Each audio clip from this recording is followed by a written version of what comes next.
계속해서 창세기 6째 날 이야기를 나누도록 하겠습니다. 지난 시간에 그 강의 영상이 이렇게 만들어지지 않았기 때문에 지난 시간에 잠깐 나누었던 것을 다시 반복하면서 오늘 이야기를 나누려고 합니다. 이제 중요한 사실은 그죠? 하나님이 사람을 만드신 다음에 사람에게 먹을 양식을 딱 지정해 주셨다. 동물과 다르게 사람들에게 딱 지적해 주셨다. 우리가 성경을 대할 때 아주 중요하게 이제 봐야 될 요소가 있습니다. 성경을 어떻게 볼 거냐? 이제 두 가지 방법이 있다고 생각해야 돼요. 그러니까 물리적 입장에서 보는 거예요. 이 세상이란 관점이죠. 시간과 공간에 제한받는 개념의 관점으로 성경을 보는 거죠. 이제 그러면 그게 종교가 되겠죠. 또 하나는 뭐냐 하면 시간과 공간을 넘어서서 초월적인 개념, 영적 관점으로만 보는 거죠. 네, 그것도 상당히 위험합니다. 그죠? 성경을 어떻게 봐야만 옳게 되는 거냐면 먼저 그죠? 물리적 관점에서 성경을 보는 거죠. 성경을 써 있는 대로. 어떤 분 제가 이런 얘기를 들은 적이 있었어요. 선악과 사건이 정말 있었느냐? 그 다음에 에덴 동산이 정말 있었느냐? 그 다음에 그 바벨탑 사건, 노아 홍수 사건, 뭐 이런 게 실제로 있었겠느냐? 그런 것을 이제 그런 이야기를 통해서 하나님이 영적인 의미를 말씀하려고 하는 것이지 그런 사건들이 실제로 있었겠느냐? 이제 이렇게 얘기하는 분들이 계신데 제가 보는 성경의 기준은 뭐냐 하면 성경 사건을 대할 때 우선 물리적 입장에서 이런 사건이 실제로 있었다. 이렇게 보는 거죠. 그래 놓고 여기서 말씀하고 싶은 하나님의 의도, 즉 영적인 의도가 뭘까? 이렇게 보는 것이 성경을 잘못 보지 않고 바로 볼 수 있는 아주 중요한 요소가 됩니다. 그러니까 영적 해석을 한다고 해서 물리적 입장에서의 창조와 사건을 무시한 채 그냥 영적 입장 것만 이야기하면 얼마든지 뭐예요? 그죠? 그것이 위험한 요소, 성경을 벗어날 수 있는 요소로 이렇게 할 수 있다. 이제 그런 점에서 우리는 양쪽을 다 이제 보는 것이다. 하나님은 물리적 사건을 통해서 영적 의미를, 영적인 말씀을 하고 계신다. 이렇게 성경을 볼 수 있기를 참으로 소원합니다. 창세기 1장에서 보시면 이제 망방 말씀드린 것처럼 이 당시로 말하면 식물만 먹는 존재였죠. 노아 홍수 이전까지는 식물만 먹었는데 그런데 하나님께서 왜 사람들에게만 특정 딱 지어서 29절에 그렇게 표현되어 있었습니다. 하나님이 가라사대 내가 온 지면에 씨 맺는 모든 채소와 씨 가진 열매 맺는 모든 나무를 너희에게 주노니 너희 식물이 되리라. 이렇게 되죠. 왜 씨가 있는, 그죠? 씨가 있는 열매요, 씨가 있는 채소만 하나님이 먹도록 하셨을까? 그죠? 실제로 사람들은 뭐 모든 걸 다 먹잖아요, 그죠? 한국 사람들은 특별히 더 좀 심해서 옛날 제가 아주 오랜 옛날에 들었던 뉴스인데 미국에서 그런 일이 벌어졌다는 거예요. 잔디에서 뭘 막 한국 할머니들이 뭘 뽑는다는 거야. 그래, 잔디를 훼손한다. 뭐 이런 여러 가지 이유로 인해서 문제가 되고 뭐 붙들렸다 얘기를 아주 오래전에 수십 년 전에 들었던 얘기가 납니다. 한국 사람들은 어디 가도 먹을 수 있는 나물 다 이렇게 해서 먹곤 합니다만 신기하잖아요. 왜 동물과 다르게 사람들에겐 씨가 있는 것으로 먹게 했을까? 그렇게 말씀하고 싶은 하나님의 영적 의미가 뭘까? 아주 이게 너무 중요한 거죠. 이걸 언제 말씀하셨다고요? 성경으로 말하면 첫 번째 장에다가 말씀하셨어요. 사람을 만들어 놓고 나서 제일 처음으로 하신 말씀. 저는 여기서 아주 두 가지를 중요하게 여러분들에게 강조하면서 함께 이렇게 나누고 여기려고 그러는 건데 첫 번째는 뭐냐? 사람은 씨가 있는, 그죠? 씨를 맺는 또는 씨를 만들어내는 그런 것만 먹게 되어 있구나. 그래서 아주 간략하게 말하면 결국은 뭐예요? 생명이 있는 것만 먹어야 된다. 그죠? 또 생명이 이어지는 것만 먹어야 되고 그렇게 살아야 된다. 그래서 하나님이 궁극적으로 말씀하려고 하는 것은 사람의 생명은 뭡니까? 영생. 그죠? 그래서 예수 그리스도. 그래서 하나님이 이 땅에 육신을 입고 인간으로 오시는데 너무 신기하게도 베들레헴이란 동네에 태어나셨다. 그죠? 베들레헴이 떡집이었고, 그럼 거기 성경에 보게 되면 뭐 방이 없어서 이런 거잖아요. 그죠? 실제로 전능하신 하나님이 태어나려고 하면 방이 없으면 어떻게 하면 돼요? 만들면 되는 것이고, 그죠? 그러니까 하나님은 방에 태어날 의도가 없으셨다. 그죠? 그런 얘기잖아요. 의도적으로 마구간에 태어나려고 하신 것이다. 얘기되겠죠? 그래서 베들레헴 마구간, 그것도 어디에 누우셨다? 구유에 누우셨다. 그러니까 베들레헴 떡집이란 뜻이고, 떡집에 밥통이니까 그 밥통 안에 뭐가 들었다? 떡이 들었다. 이렇게 얘기되는 거잖아요. 그러니까 하나님의 아들은 이 땅에 오시는데 무엇으로 오셨다? 그죠? 하늘에서 내려온 떡으로 오셨다. 요한복음에 말씀하고 있는 것처럼 나를 먹어라. 나는 하늘에서 내려온 산떡이다. 나를 먹는 자는 영생하리라. 이렇게 이제 분명하게 말씀을 하고 계시는 것이죠. 이제 그분이 근데 어디에 누웠다고요? 베들레헴. 아니 베들레헴의 아무 집에 태어나서 어떻게 돼요? 그죠? 아기가 누워 있는 곳에 누우면 되잖아요. 거기도 어디요? 거기도 마구간만 베들레헴이니까 베들레헴 동네는 전부 다 베들레헴이잖아요. 떡집에 예수님이 태어나셨구나. 그렇게 할 수 있는데 그 집이 마구간에, 그리고 그죠? 짐승들이 먹는 밥통에 누우셨다. 이걸 왜 강조했을까? 이런 얘기죠. 그러니까 나는 하늘에서 내려온 산떡인데 너희들이 나를 먹기를 바란다. 그런데 나를 먹을 수 있는 사람이 누구냐? 그게 그 마구간에 누운 그 밥통에 누워 있는 예수님으로 설명하려고 그러는 거죠. 그 당시에 그 마구간에 들어올 수 있는 동물은 뭐밖에 없어요? 초식 동물이죠. 육식 동물은 당연히 안 되는 거죠. 그죠? 그러니까 초식 동물만 그 마구간 밥통에 있는 밥, 그 당시로 말하면 풀이 되겠죠. 그 풀을 먹을 수 있어요. 먹을 수 있을 뿐만 아니라 먹으면 어떻게 돼요? 소화가 되겠죠. 근데 먹을 수 없는 동물이 있습니다.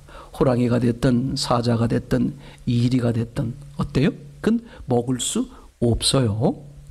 그런데 그 동물이, 그런 먹을 수 없는 동물이 그래? 저게 뭐 하늘에서 내려온 양식이야? 저걸 먹으면 영생해? 그럼 나도 먹어보자 하고 이제 사자가 와가지고 이리가 와가지고 말이죠. 그 밥통에 있는 풀을 먹었다고 생각해 보세요. 먹을 수 있죠. 만약에 그죠? 자기가 임의적으로 집어서 삼켜가지고 꾸역꾸역 삼킬 수 있죠. 삼킬 수는 있는데 뭐가 안 될까? 소화가 안 돼. 도로 튀어나온다. 아주 이게 너무 놀라운 사실이에요. 그러니까 나는 하늘에서 내려온 산떡, 나는 영생의 떡인데 누가 나를 먹을 수 있느냐? 그렇게 말하려고 그러는 것이죠. 그것은 초식동물. 초식동물이라는 건 뭐냐 하면 이제 자기 스스로 자신을 보호할 수 없는 동물의 특징이 초식동물이고, 육식동물은 그죠? 다른 놈을 잡아먹는 거니까. 그럼 자기는 자기를 보호할 수 있는 능력이 있는 그런 의미를 얘기하죠. 그걸 사람으로 빗대어 말하면 나는 아무것도 할 수 없습니다. 나는 죄인이요, 나는 죽은 자입니다 하고 자기를 부인하는 심령만이 생명 되신 예수 그리스도를 받아들일 수 있다 얘기되겠죠. 그런데 그렇지 않은 사람이 나는 얼마든지 할 수 있어, 내 힘으로 가능해, 뭐 그렇죠, 뭐 예수님이 뭐 또 그런 분이라면 내가 뭐 먹어주지 하면서 교회 안에 그런 사람이 오실 수 있어요. 근데 그거 와서 교회에 앉아서 예배 드리고 말씀을 듣고 아무리 예수님을 믿으려고 해도 신기하다. 내가 믿으려는 마음을 굳건하게 가져도 이 마음 안에서 뭐가 안 된다? 소화가 안 돼. 받아들여지지가 않는다. 그러니까 아주 명쾌하게 말씀하시는 거예요. 그죠? 사람들은 씨가 있는 열매를 먹고 나무를 먹고 나무여 채소를 먹고 살아야 되는데 그게 결국은 예수 그리스도요 하나님이요 말씀이다. 근데 이걸 누가 먹을 수 있느냐? 나는 흙입니다. 나는 죄인이에요. 난 죽은 자예요. 나는 아무것도 할 수 없습니다. 그죠? 이렇게 인정이 되는 자, 인정이 되어지는 자만이 어떻게 돼? 받아들일 수 있다. 실제로 그렇잖아요.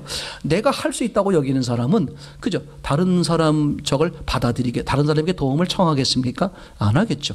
내가 못하니까 다른 사람에게 도움을 청하는 거잖아요. 이 똑같은 원리로 이제 말씀을 이제 하는 거죠. 그래서 예수님을 주로 따라다녔고 예수님 주변에 있었던 사람들이 죄인이요, 창녀요, 세리요. 주로 이런 사람들이잖아요.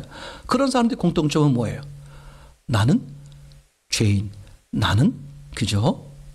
그러니까 자기들의 힘으로서는 의로워질 수가 없다는 것을 아는 사람들이니까 예수님 앞에 나오는 거잖아요. 그런데 바리새인, 서기관, 뭐 대제사장, 제사장 이런 장로들 이런 분들 다 이렇게 예수님 앞에 나오셨습니다만 예수님이 뭐가 돼요? 걸림돌이 되는 거죠. 아주 중요합니다. 그래서 예수님이 내가 너희들에게 걸림돌이 되지 않는 자는 복이 있다 그랬어요. 맞습니까? 예수님이 여러분들에게 걸림돌이 되지 않기를 바랍니다. 맞습니까? 예수님이 여러분들에게 꼭 필요하신 분으로 그렇게 인정되어지길 참으로 소원해. 이게요, 교회를 나와도 왜 불편해?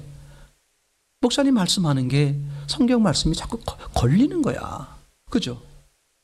그러니까 이게 신앙이 안 되는 거죠. 그죠? 참 중요하다. 그래서 하나님은 너무 놀랍다. 아예, 그죠? 처음 사람을 창조하고 나서 처음부터 이미 먹고 사는 것을 정해주는 거예요. 맞습니까? 그래서 그걸 실제로 보여주는 것이 이제 광야 사건 가운데 있게 된다. 광야 사건에서 무슨 일이 있었습니까? 너를 낮추고 고난이 있고 여러 가지 많은 일들이 있게 한 이유가 뭐다? 사람이 무엇으로 사는 것임을, 하나님의 말씀으로 사는 것임을 알게 하기 위해서다. 아멘이죠. 자, 신앙이 어디까지 가야 되는 거냐 하면 말씀과 떡이 있을 때, 그죠? 처음엔 사람이 무엇으로 여기는 거예요? 떡으로 산다 이렇게 여기는 거잖아요. 왜? 뭐밖에 안 보이니까, 육밖에 안 보이니까 떡이 전부다. 그게 하나님을 등졌던 아담과 하와가 행한 모습이었죠. 뭐가 보였습니까? 벗은 게 보였어. 그래서 제일 먼저 한 일이 뭐였습니까? 무화과 나뭇잎으로 옷을 해 입게 되잖아요. 그러니까 나뭇잎으로 옷을 해 입으니까 그게 어떻게 되겠습니까? 오래 가겠습니까? 그럼 또 일어나면 또 뭐 해야 돼요? 또 나뭇잎으로 옷을 해 입어. 그러면 그 사람은 평생 뭐 한다? 육을 위해 살다 인생을 마감하는 거다. 아주 명쾌하게 말씀을 해주고 있는 것이죠. 그게 전문지 알고. 그랬다가 여러 가지 이제 곤고함과 어려움과 힘든 일을 만나다 보니까, 즉 육의 문제조차도 잘 해결되기가 어렵고 힘들고 어려운 거야. 그래서 육의 문제를 해결해 줄 수 있는 분을 찾아다니죠. 그게 종교입니다. 그죠? 그 중에 한 사람, 이제 그 중에 한 종교, 즉 기독교를, 교회를 나오게 되는 거예요. 그럼 교회에 나와서 무슨 덕을 보려고 그러는 겁니까? 육의 문제를 해결하는 예수님을 찾는 거잖아요. 즉 그렇게 신앙생활을 하다가 이게 저분은 육이 문제가 아니구나. 육이 사람이 아니구나. 이건 아무리 해결돼도 또 다시 반복되는 거였구나. 그런데 저분은 뭐야? 그러면 영을 위해서. 이래서 이제 어떻게 돼? 교회 안에서 무슨 일이 벌어집니까?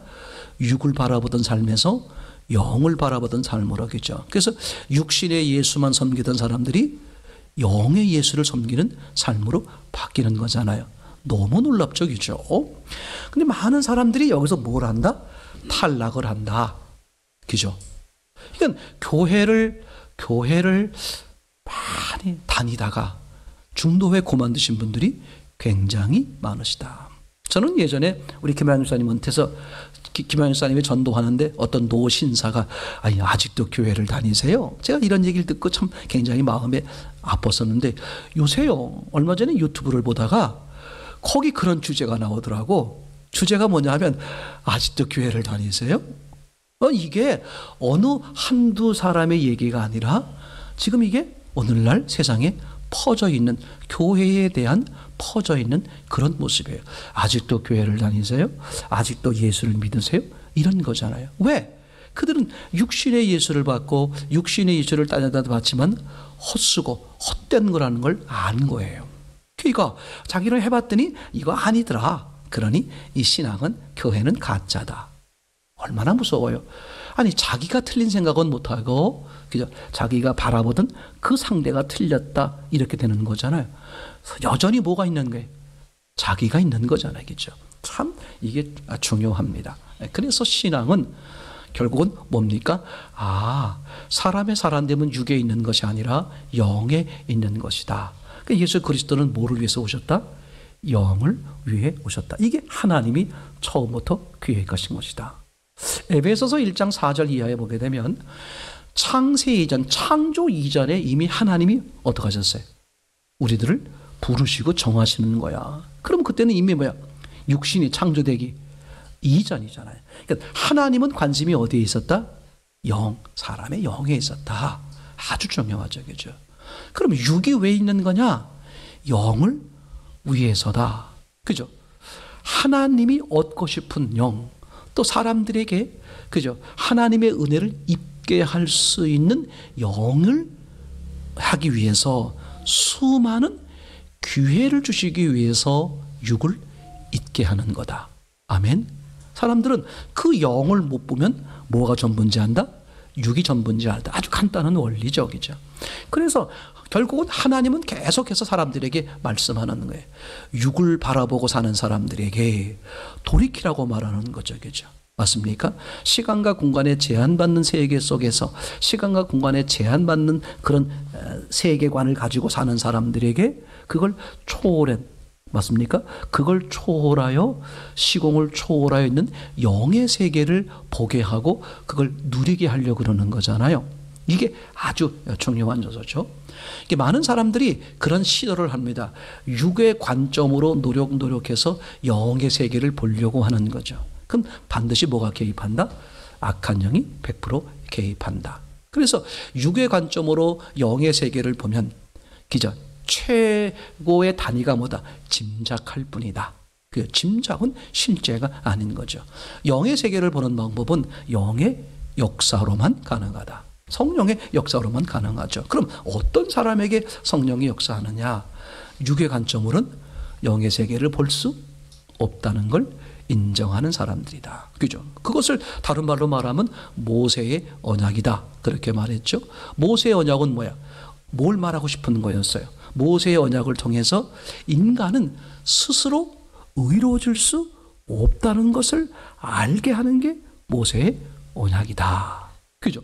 그러니까 모세의 언약은 무슨 언약을 더 빛내게 하는 거다? 아브라함의 언약을 더 빛나게 하는 거다. 하나님이 아브라함에게 일방적으로 일방적으로 약속하시는 거죠. 즉 하나님의 전적인 은혜와 하나님의 그런 사랑과 하나님의 공로로 사람이 의로워질 수 있는 것이다. 이렇게 이제 만들어 놓고, 아니 왜 꼭 우리는 안 돼? 그게 두 번째 이어지는 모세의 언약이다. 그래 해봐. 안 되지. 이렇게 되는 거잖아요. 그죠?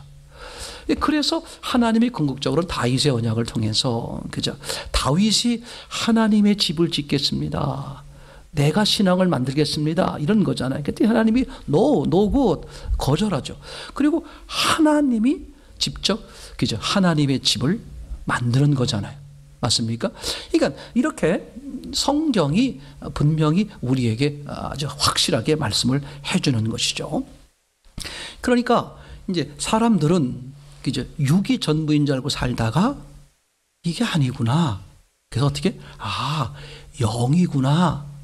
그래서 육이 있는 동안에 이 시공을 초월한 세계, 그 영의 세계가 있다는 것을 알게 되고 그 세계를 받아들이고 그 은혜를 누리게 하려고 하는 게 하나님이 육신의 세계에 살게 하는 아주 중요한 요소가 되겠죠. 이것이 여러분 모두에게 이루어지기를 참으로 바랍니다.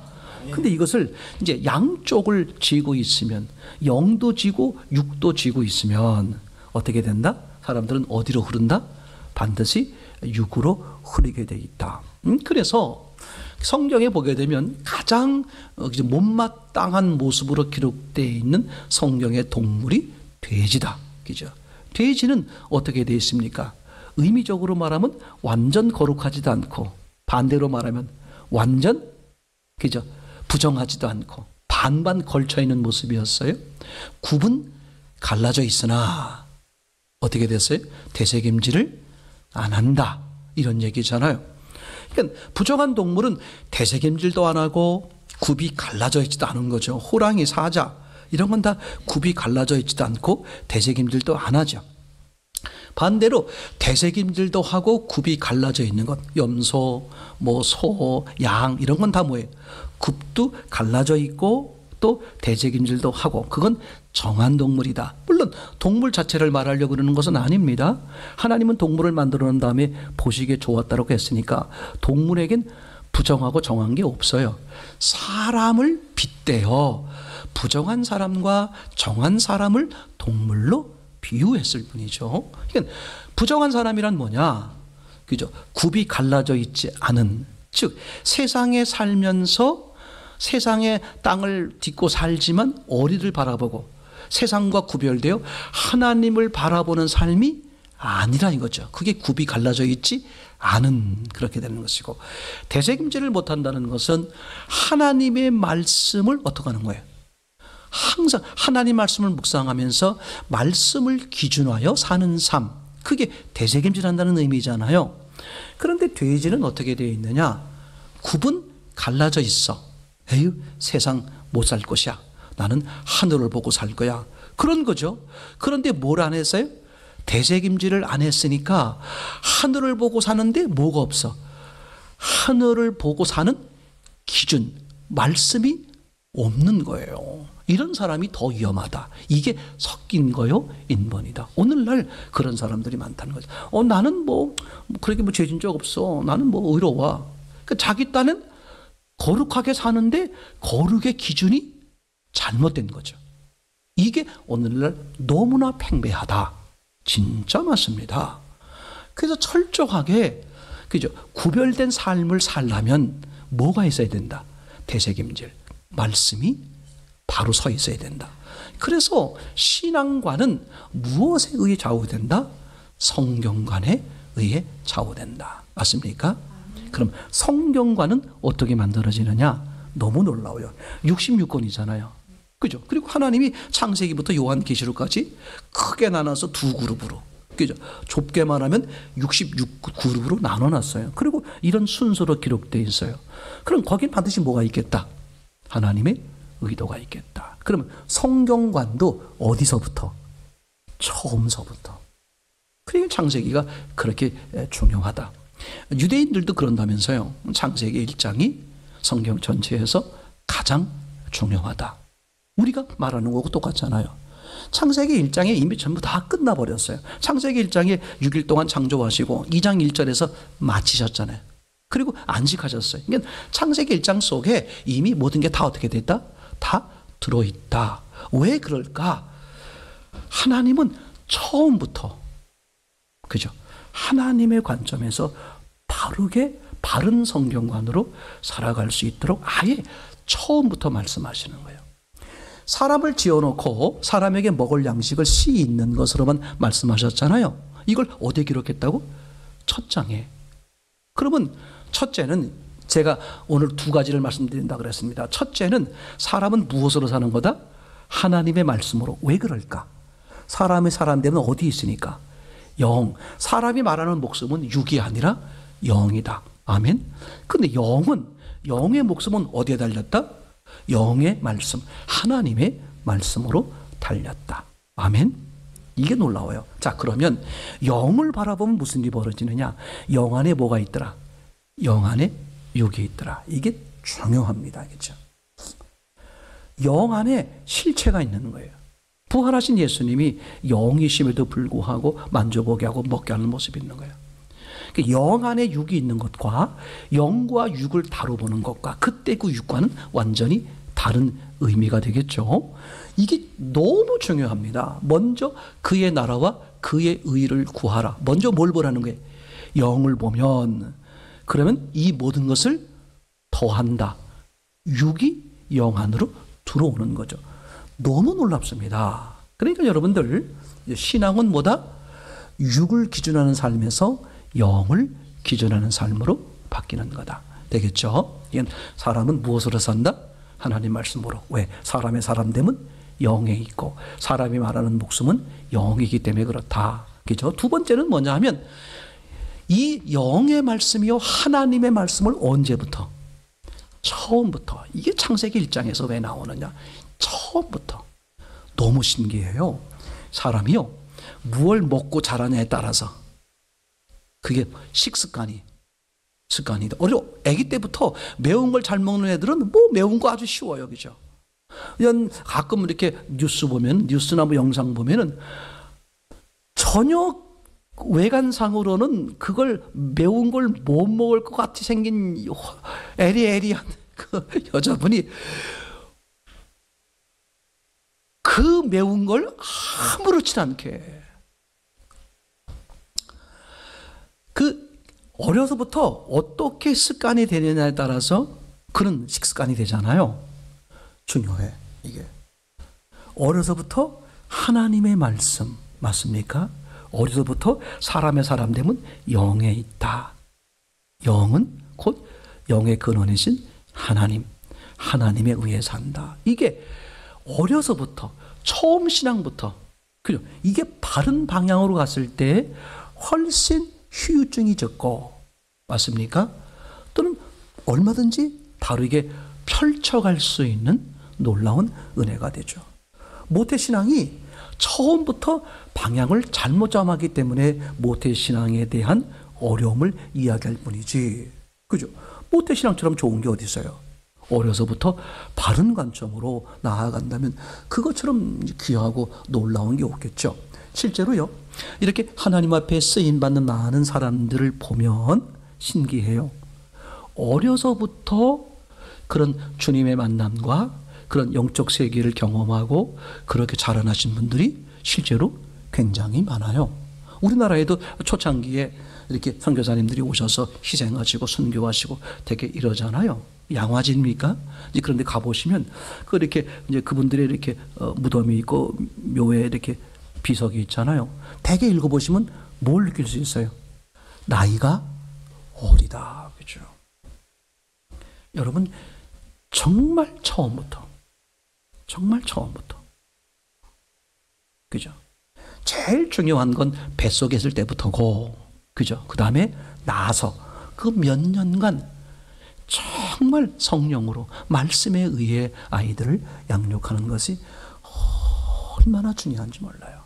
이미 방향을 특별히 영을 육 안에 집어넣어서 하나님이 창조하셨기 때문에 육이 얼마나 강한지 몰라요.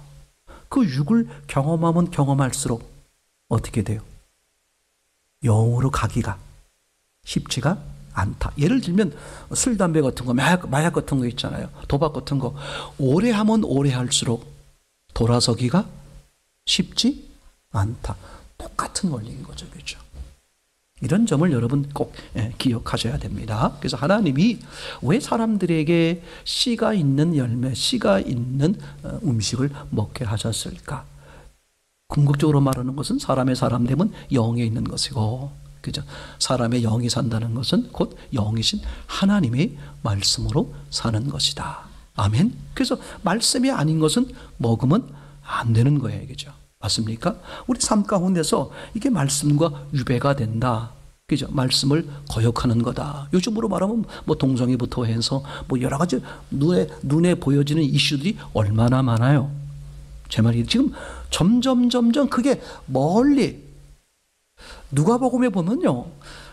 참 그 예수님의 기록 표현이 예수님이 이제 기적 사건 같은 거 하면 이렇게 근처에 소문이 나고 그 다음에 더 넓혀나고 그 다음에 온 유대에 다 소문나고 이렇게 펼쳐가는 모습으로 기록된 사건이 나오는데 여러분요 진짜 중요합니다. 진짜 중요해요.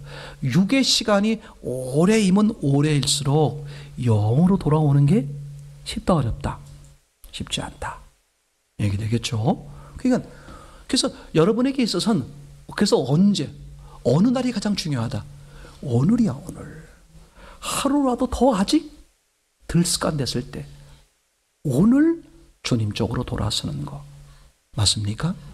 그래서 우리가요, 그것조차도 우리가 할 수 있는 게 아니기 때문에 원함을 가지고 그 말씀 앞에, 주님 앞에 나를 뭐 하는 거예요?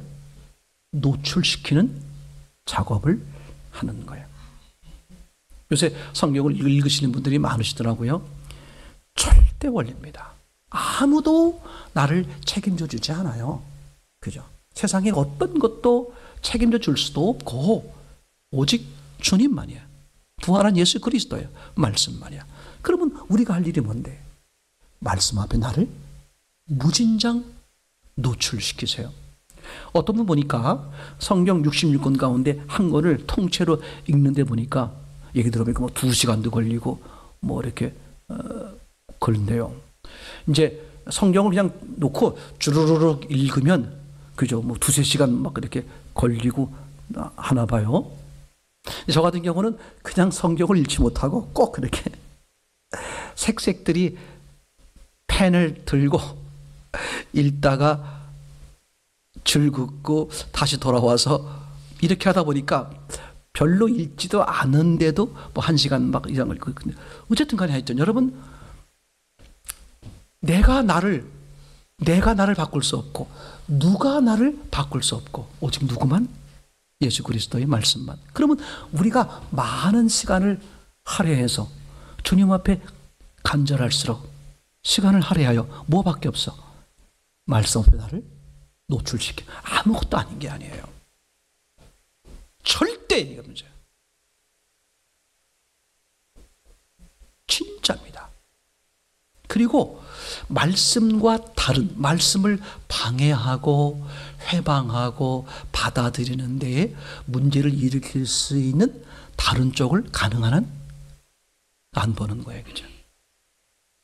노아 홍수에서 노아가 이제 술이 취해가지고, 그죠? 술이 취하면 아마 이렇게 열이 나는 것 같아. 그러니까 옷을 이제 벗고 주무시게 됐겠죠. 그죠? 함이 어떻게 됐나 이제 들어오다 보니까 벗은 것을 보게 됐고, 그리고 그 두 형제 셈과 야벳은 어떻게 들어왔다? 뒷걸음쳐 들어왔다. 내가 의도적으로 말씀과 위배되는, 말씀을 방해하는, 제 말이 입니까? 영적으로 방해가 되는 요소를 어떻게 해야 돼요? 안 보려고 해야 되는 거예요. 그죠? 제 말이 되겠죠? 그걸 부인하려고 하는 거야. 그럴 때 성령이 역사하고 말씀이 임하고 말씀이 일하신다. 이걸 놓치면 절대 큰일 납니다. 얘기되겠죠? 이런 점을 절대 놓치지 말기를 바랍니다. 자, 이제 제가 계속해서 요한복음을 가지고 이렇게 이제 이 하나님의 그런 의도와 계획을 이제 계속해서 말씀을 드리고 싶은 건데, 지난번에 요한복음 그 19장, 20장에서 도마의 신앙 고백 이야기가 나왔고, 그리고 예수님이 도마를 책망성 발언을 하시는 것이 나왔고, 그리고 바로 이어서 요한이 왜 이걸 기록했는지를 우리에게 설명을 해 주셨어요. 요한이 이걸 왜 기록했느냐? 예수 그리스도를 통해서 생명을 얻게 하려고, 즉 믿어져서 생명을 얻게 하려고 한다.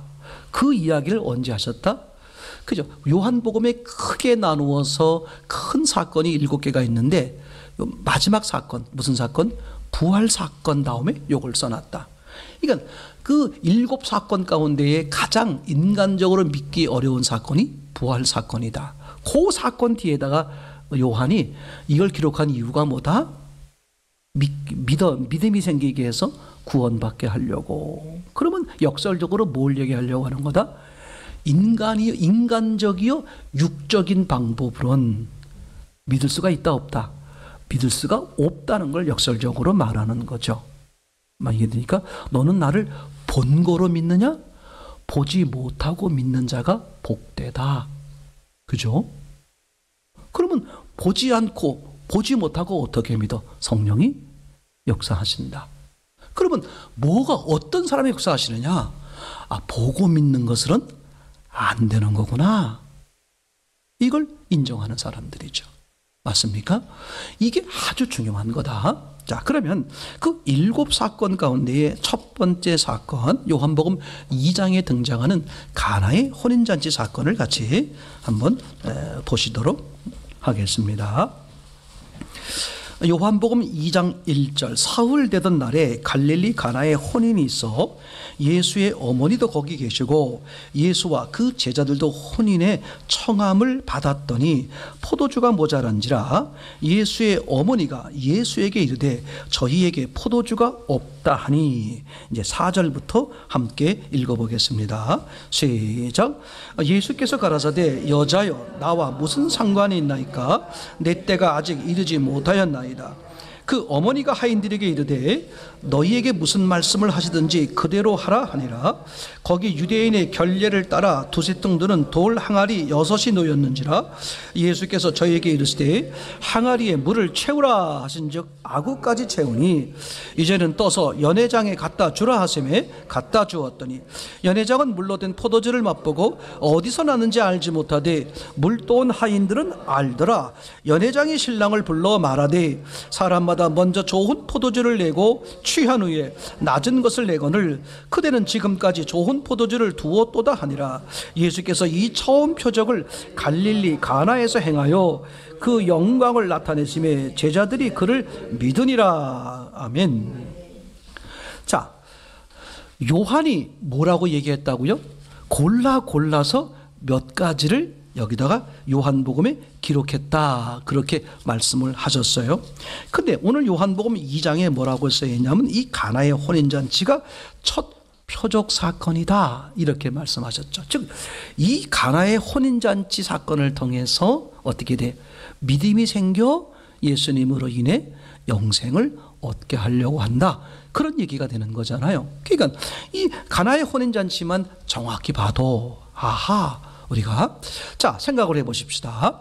우선 요한복음은 다른 복음서와 다르게, 다른 세 복음서는 공관복음, 같은 관점에서 봤다. 근데 요한복음은 공관복음에 들지 않아요. 따로 놀고 있어요. 아주 관점이 달라요. 세 복음서는 예수님의 태어나심 그 기점으로 해서, 그죠? 갈릴리 쪽에서 활동하다가 점차 어디로 오는 거예요? 예루살렘 쪽으로 오셔서 예루살렘에 입성하시고 그리고 십자가에 죽으시고 부활하시는 이런 모습으로 다른 복음서에 기록되어 있는데 요한복음에서는 전혀 그렇지를 않아요. 그러니까 갈릴리와 예루살렘을 수시로 왔다 갔다 하시는 모습으로 기록되어 있어요. 다른 복음서에는 예수님이 성전에 한 번 들어가시는 것으로 예루살렘에 오시는 게 한 번 이야기죠. 그런데 지금 이 요한복음에선 예루살렘을 예수님이 여러 번 왔다 갔다 하시는 것으로 기록되어 있습니다.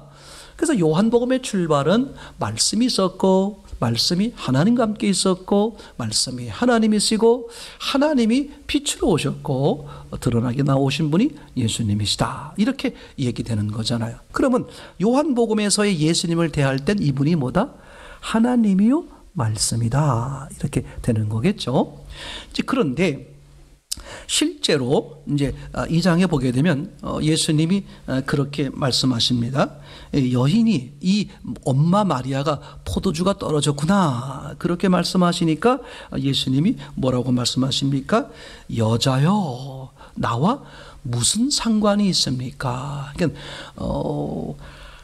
인간 쪽의 예수님, 하나 마리아의 아들이요, 그런 인간 쪽의 예수님으로 보면 말이 안 되는데 요한복음의 등장은 하나님으로서 하시는 말씀이니까, 그죠? 예수님이 여자여, 이 말은 이 어머니를 무시하는 게 아니라 들은 뜻이죠. 당신은 사람이시고 나는 하나님이시다, 이 얘기를 아주 처음부터 선을 긋는 거죠, 그죠? 이렇게 하는 장면으로 시작이 됩니다. 그러니까 우리는 이 점을 정확히 보면 좋아요. 그런 다음에 예수님, 그 하나님이신 예수님이 뭐라고 말씀하시느냐? 나와 무슨 상관이 있습니까? 지금 나와 관계가 없다. 내가 하나님이니까 물로 포도주 만드는 일이 내 일이 아니다, 이런 얘기죠. 근데 하나님으로서 이 자리에 있다는 뜻은 단지 물을 포도주로 만들겠다는 게 아니라 물이 포도주 되는 영적 의미, 그 일을 하시겠다, 그 일 때문에 오셨다, 그런 얘기가 되겠죠. 그러면서 뭐라고 말하냐면 나와 상관이 없다 하다면서 내 때가 아직 이르지 않았다. 이게 너무 놀라운 거예요.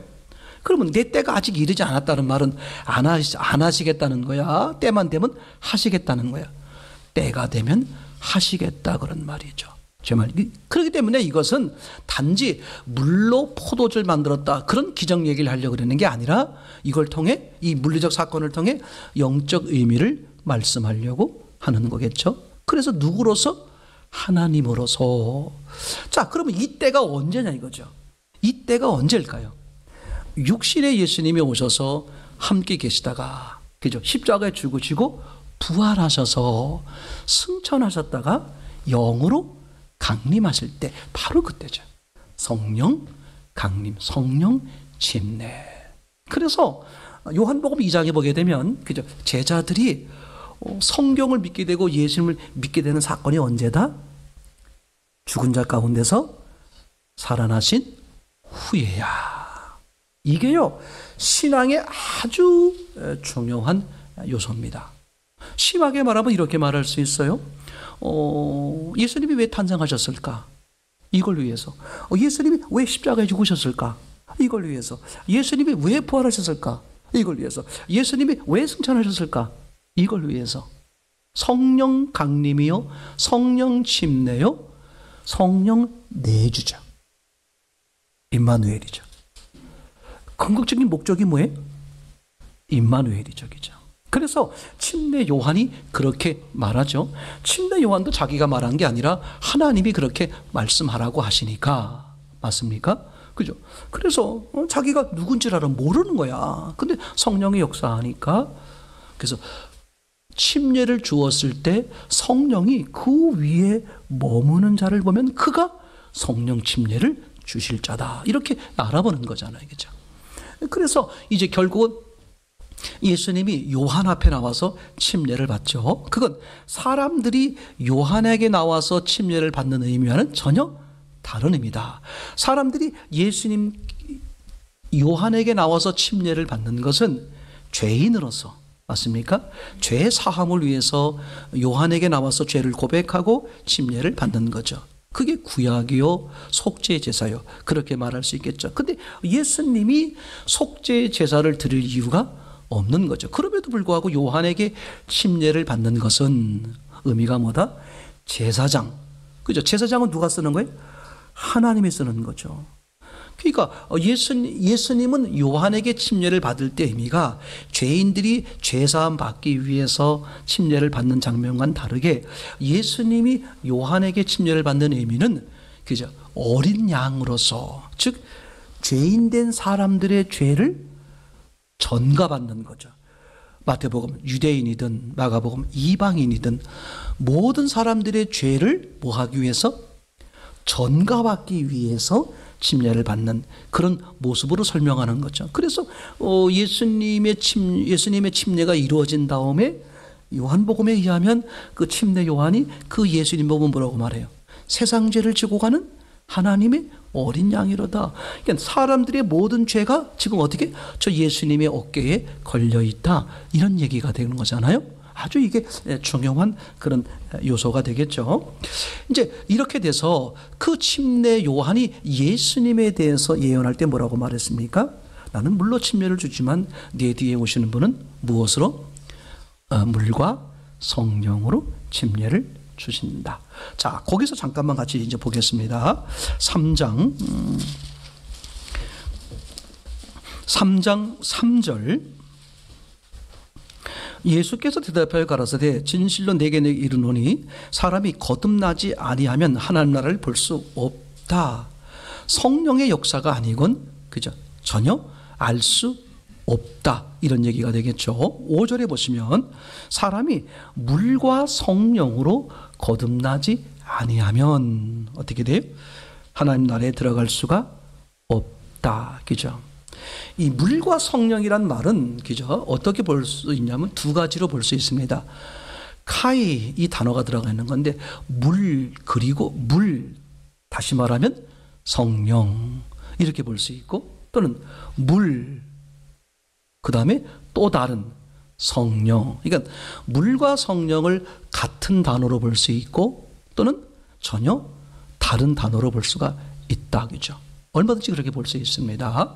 이게 아무것도 아닌 것 같은데 근데 항상 우리는 뭘 보는 거냐 하면 성경은 단어를 따른다. 근데 단어가 어디에 부딪히면 문맥에 부딪히면 단어를 버리고 뭘 따른다? 문맥을 따른다. 이게 아주 성경을 보는 중요한 요소가 되죠. 마태복음 5장에 그죠? 17절, 18절, 19절 이렇게 예수님이 아주 분명하게 우리에게 설명해 주는 나오는 거죠. 같은 단어임에도 불구하고 문맥에 따라서 단어의 의미가 다를 수 있다. 그죠? 두 번째로는 다른 단어임에도 불구하고 문맥에 따라서 의미가 같을 수 있다. 그러니까 단어를 보되 단어가 부딪히면 뭘 본다? 문맥을 따른다. 그래서 침례 요한이 예수님 보고 세상 죄를 지고 가는 하나님의 어린 양을 보라. 예수님 보고 뭐라고 말했어요? 양. 단어가 부딪히죠. 예수님은 사람이지 양은 아니란 말이에요. 근데 침례 요한이 말한 것을 우리는 타당하게 받아들여요. 단어는 다르지만 그죠? 문맥으로 봤을 때 저거는 예수님을 의미 상징하는 것이구나 이렇게 받아들이는 거잖아요. 이제 그런 것처럼 그래서 이 침례 요한이 그 예수님을 소개할 때 뭐라고 소개하냐 하면 나는 물로 침례를 주지만 내 뒤에 오시는 분은 성령으로 침례를 주신다. 그죠? 또는 성령과 불로 침례를 주신다. 자, 그러면 복음서를 뒤져보시면 성령으로 침례를 주신다 이렇게 되어 있는 데가 있고 성령과 불로 침례를 준다. 그때 과가 두 가지 의미로 쓰인다 그랬죠. 성령 곧 불 이렇게 볼 수 있고 또 하나는 성령 그리고 또 다른 불. 그때 우리는 뭘 따른다? 문맥을 따른다. 자, 성령으로 주신다. 성령 침례를 주실 분.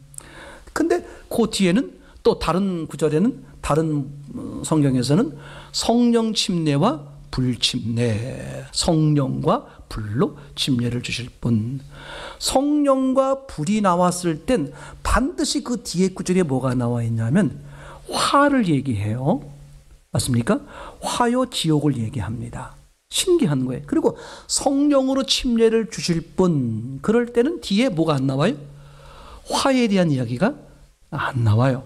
그럼 문맥상 보면 뒤에 화에 대한 얘기가 나왔다는 뜻은 앞에서 말하는 불은 어떤 의미가 되는 거다.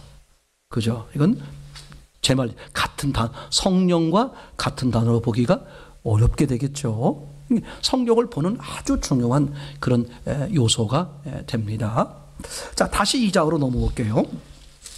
2장으로 넘어와서 보시면 오늘 이 엄마가 예수님에게 포도주가 떨어졌다. 그랬더니 하나님이신 예수님이 나와 무슨 상관이 있느냐? 아직 내 때가 이르지 않았다. 이렇게 말하죠. 이때 4절에 5절에 어머니가 하인들에게 말합니다. 아까 4절에서 뭐라 그랬습니까? 하나님은 때가 되면 어떻게 된다? 하신다. 제 말 이해되겠죠? 그러니까 이걸 기억하셔야 돼요. 육신의 예수님은 두 가지 개념으로 보는 거예요. 그 외에도 더 다른 개념이 있을 수 있습니다. 하나는 뭐냐 하면 인간의 죄를 위해서 십자가에 처참하게 죽어주실 육신의 예수님으로 보는 것이고 또 하나는 육신으로 오셔서 십자가에 죽으시고 부활하셔서 영으로 계시는 예수님을 어떻게 보여주는 거야? 실제 눈으로 볼 수 있는 육신의 모습으로 보여주시는 이 양쪽을 어떻게 다 함께 사용하신다.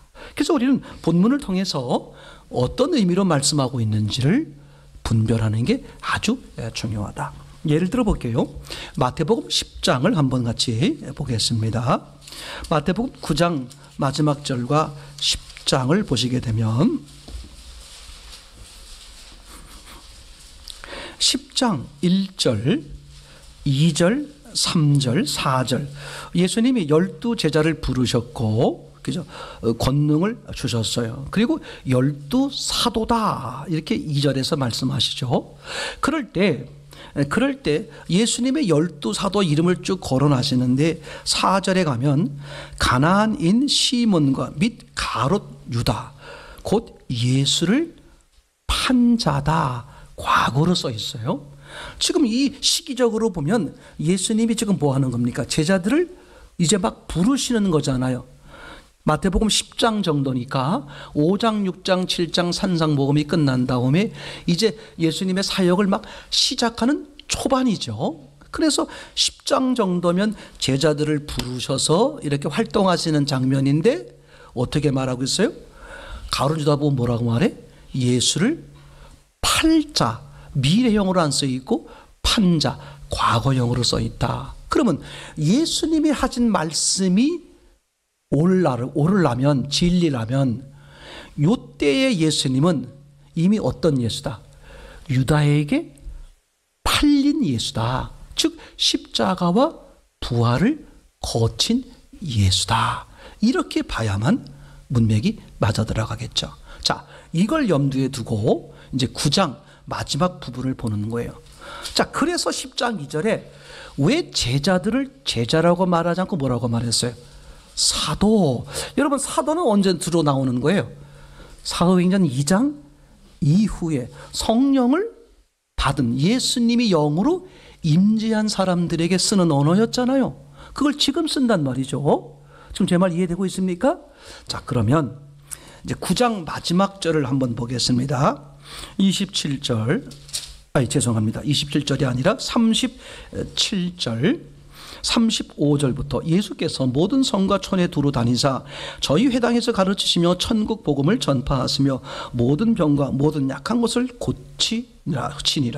무리를 보시고 민망히 여기시니 이는 저희가 목자 없는 양과 같이 고생하며 유리함이라. 이제 제자들에게 이르시되 추수할 것은 많되 일꾼이 적으니 추수하는 주인에게 청하여 추수할 일꾼들을 보내어 주소서 하라.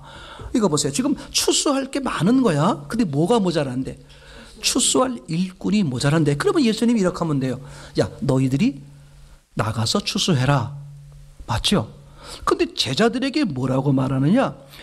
야, 너희들이 주인에게 추수할 일꾼을 보내주소서 그렇게 하라는 거야.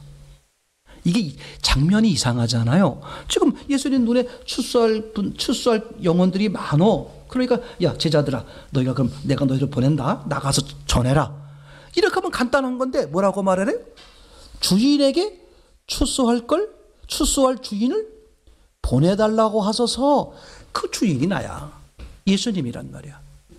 네가 나에게 뭐하라? 청하라. 이게요, 이 인격적 문제가 얼마나 중요한지 몰라. 육신의 예수님으로 계실 때는 인격적이 아닐 수 있어요. 육신 자체가 그렇지 않아요. 근데 영으로 계신 예수님은 뭐예요? 완전히 100% 인격적 역사란 말이에요. 그죠? 그렇게 이제 추수할 일꾼을 보내어 주소서 하라. 그리고 10장 1절에 가서 12 제자를 부르시고 권능을 주고 사도로 하셨어요. 그 의미가 뭐야? 제자들이 청했다는 뜻이고 예수님이 어떻게 한다는 거예요? 너희를 보낸다는 뜻이죠. 그러니까 이때 예수는 뭐다? 유다에게 이미 팔려서 십자가에 죽으시고 부활하셔서 영으로 계신 예수님이다. 제 말 이해되나요? 그러니까 복음서에서는요, 이 시기를 보는 게 참 중요해요. 시제를 정확히 보는 게 중요해요. 시제를 그 본문에서 어떻게 말씀하려고 하는 것인가, 이렇게 얘기가 되겠죠. 자, 다시 요한복음 2장으로 넘어오면, 그래서 여기서 그렇게 말씀하는, 아직 내 때가 안 됐다. 그러면 주님이 하나님의 역사할 때가 언제야? 그죠? 육신의 예수가 아니라 어떻게 된다? 죽으시고 부활하셔서 성령으로, 그죠? 그때 그런 얘기가 되겠죠. 이제 그래서 내 때가 아직 안 됐습니다. 그랬더니 어머니가 하인들한테 이렇게 말해요. 야, 무슨 말씀을 하시든지 시키는 대로 하라. 이게 중요한 거야. 성령이 언제 역사하느냐? 무슨 말씀을 하든지 시키는 대로 하라. 그럼 무슨 말씀이 하시든지 시키는 대로 하려고 하려면 어떤 마음 자세야 돼? 나를 부인한 자세. 이게 결정적이에요. 그러니까 내가 있으면 성령이 역사 못하는 거야. 맞아. 난 못하지. 내가 할 수 있는데 조금 모자라. 그러니까 예수님에게 조금 능력을 받아가지고 내가 하고. 이거 아니에요. 바보 같은 100% 악한 영에서 그게 인본이야. 그죠? 그럼 내 때가 언제냐? 네가 부인될 때가 내 때다. 그러니까 주님은 언제나 뭐야? 스탠바이. 준비되어 있는 거야. 맞습니까? 오늘날 주님은 다 준비되어 있는 거야. 누구에게든 구약이 됐든 신약이 됐든. 그죠?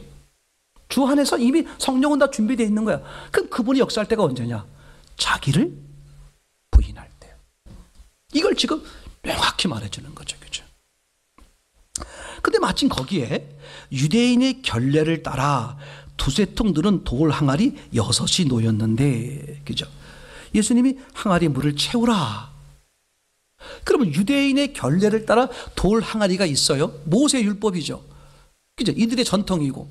그러면 이게 왜 6개가 왜 있는 거야? 손님들이 오시면 손과 발을 씻기 위해서야. 근데 예수님은 율법을 깨트려 버리는 거예요. 거기다 뭘 하라고? 물을 채우래. 지금 물을 채울 때가 아니지. 필요한 건 포도주지. 거기다 왜 엉뚱하게 물을 왜 채워? 하인들이 이럴 수 있잖아요. 아니 선생님, 아니 물 채우는 건 우리가 잔치 끝난 다음에 어련히 알아서 할까 봐요. 아니 지금 필요한 건 저 포도주지 왜 물을 채우라고 하세요? 얼마든지 내 생각이 있을 수 있다 없다. 근데 아무 말도 없잖아요. 무슨 말씀을 하시든 그대로 하라. 이게 신앙의 전부예요. 토달지 마세요. 내 감정을 말하지. 이런 사람 많아요. 나 기분 나쁘다. 많이 봐요. 교회 안에서도요. 많이 봐요.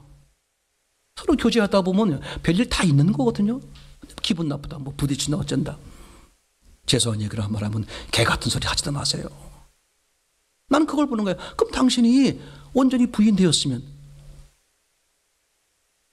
성령이 역사할 때 보면 항상 뭐가 있었어요?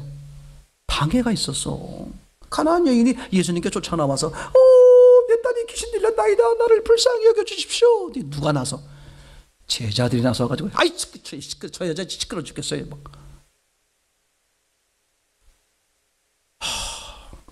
삭개오가 그렇게 바라고 이제 예수님이 동네로 오신다 그래서 그냥 그분을 만나려고 그냥 쏜살같이 나갔는데 이미 뭐가 있어? 수많은 사람들이 예수님을 가로막고 있어. 교회 안에 있고 먼저 나온 사람들이 얼마든지 방해 요소가 될 수 있다고. 그분을 통해서, 그 권사님을 통해서, 그 집사님을 통해서 누가 보여야 돼? 예수님이 보여야. 그죠? 삭개오가 그 사람 통해서 예수님이 보여야 되는데 오히려 뭐 하는 거예요? 가로막고 있는 거야. 아무것도 아닌 게 아닙니다, 여러분. 저는 이 중심교회에서 지식의 교만에 난 그렇게 할까 봐 겁나요. 뭘 좀 안다고? 크게 아는 것은 그렇지 않아요. 진짜 알면 열매가 있죠. 하나님 사랑하면 이웃 사랑은 이미 하고 있는 거예요. 서기관들이 그렇다 그랬잖아요. 가르치긴 잘 가르쳐놓고 자기들은 하늘키기도 하지 않으면서 오죽하면 예수님들이 야 저들이 가르치는 거 말은 듣되 행실은 따르지 마라. 그러니까 여기서 아주 중요하게 우리에게 말씀하는 장면이 바로 거예요. 무슨 말씀을 하시든, 그죠? 예수님이 무슨 말씀을 하시든 이거 보세요. 그럼 예수님이 무슨 말씀 하시면 뭐 밤 2시 비바람이 몰아칠 그때 창문이 후딱 열리면서 그때 막 성령이 말씀하십니까? 아니잖아. 성령이 어떻게 말씀하실까? 안 들어보셨어요? 지랄 맞은 아내를 통해서, 재수 없는 남편을 통해서, 아유 인간 같지 않은 그 사람 통해서 주님이 말씀하시는 거야. 뭘 보라고? 나를 보라고. 아니 저 사람이 나를 못마땅하게 하고 나를 핍박하고 나를 힘들게 하고 나를 괜히 트집 잡고 뭐 기분 나쁘게 여겨. 그럼 내가 그걸 볼 게 아니라, 그죠? 그 사람이 99.99999 아주 잘못한 거라고 치자 이거지. 100% 잘못한 거라고 쳐. 그럴지라도 내가 왜 저 사람 때문에 화가 나지? 내가 무슨 마음이 아니라는 거야. 예수님의 마음이 아니라는 거야. 그럼 이걸 회개할 생각을 해야 되는데 저 사람 때문에 기분 나빠. 뭐 때문에 그래. 우리 교회 안에 그런 사람이 없지만 중심교회에 있는 것 같아. 아니, 심각한 거예요. 이게 걸림돌이야.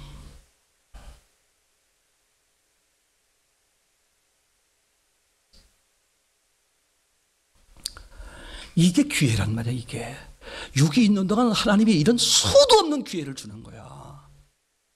왜? 부딪혀야 자기를 보잖아요. 그럼 주님은 나를 보게 하려고 부딪히는 거게 하는 것이지.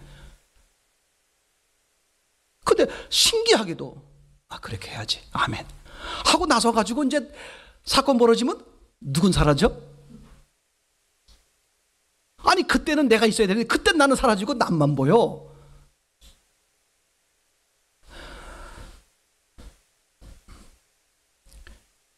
네, 제가 뭐 믿음이 없어서 그냥 말하는 거지만 우리 다 이 문제 심각해요. 이 문제야. 내가 1만 달란트의 은혜를 가지고 있으면 인간끼리 하는 문제 100데나리온이야 아무것도 아니야. 용서해야지가 아니라 여기서 아예 처음부터 뭐야? 용서가 되어져 있어 이미. 손영원 목사님 뱉는 거 아니야. 당신의 두 아들을 죽인 그를 찾아가서 그 옥바라지 해주고, 그죠? 감옥 치르고 나와서 양아들 삼아서 지금 목사하고 있고. 그러니까 그 여동생이 한 말입니까? 아버지는 용서했다고 하더라도 내 오빠 둘을 죽인 저놈을 내가 어떻게 오빠라고 부릅니까? 어떡하냐? 주님이 하라고 그러시는데. 그거요. 어떡하느냐? 주님이. 나는 사라지는 게 신앙이야. 그 사라져 있다가 어느 사건만 생기면 누가 올라와? 아니 여러분 이게요. 이런 거 자주 또 얘기하면 싫어하잖아. 알아. 근데 이게 신앙의 전부야. 이게 안 되면 신앙이 안 돼요. 오늘 마리아가 말한 것처럼, 어머니가 말한 것처럼 무슨 말씀을 하시든 그대로 하라. 그대로, 그죠? 이 하인들이 아무 뭐야. 안 다뤄. 그대로 하는 거야, 그대로. 이게 인간적으로 그럴 수 있잖아요. 워낙, 우리 저 양반은 뭐, 우리 주인집 뭐 친구들이고, 우린 하인이니까 뭐 하자. 시킨 대로 하자. 이럴 수 있잖아. 근데 그 물을 어떻게? 떠다가 갖다가 주래. 그 당시에 주인과 하인과의 관계를 아시죠? 지금 잔치가 다 망그러져 가지고 이제 쪽박하게 생겼는데 하인이 장난질 해봐. 물 떠오면서 여기 만들었어요. 그럼 죽지. 그럼 그 죽음을 뻔히 아는 지금 하인이 뭐 하는 거야? 물을 떠서 갖다 주는 거야. 나는 없는 거야. 내 목숨은 없는 거야. 주님 말이라면 난 목숨 없습니다. 이럴 때 사는 역사가 있다. 그 얘기잖아요. 얘기가 지금.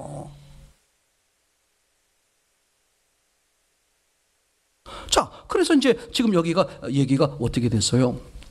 물을 떠주는 거야. 근데 그분이 그 연회장이 물맛을 보더니 어떻게? 세상에 이렇게 하나님이 하시는 것은 언제나 뭐야? 최고야, 최고. 고난조차도 최고예요. 그게 사람 눈으로 나쁘게 보여서 그렇지. 하나님은 항상 뭐밖에 못하셔? 최고만 하시는 거야. 맞습니까? 그런데 무슨 일이 벌어졌느냐? 도대체 이 놀라운 이 포도주가 이게 어떻게 된 거야? 그죠? 보세요. 9절 연회장은 물로 된 포도주를 맛보고 어디서 나는지 알지 못하되 물 떠온 하인들은 알더라.